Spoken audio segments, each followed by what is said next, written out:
بسم اللہ الرحمن الرحیم۔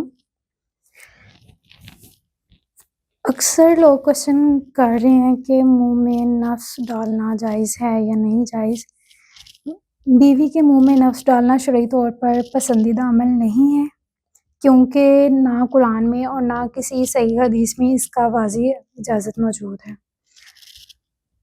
لیکن سورہ بقرہ کی آیت نمبر 223 میں فرمایا گیا ہے کہ تمہاری بیویاں تمہاری کھیتیاں ہیں، بس اپنی کھیتی میں جیسے چاہو آؤ۔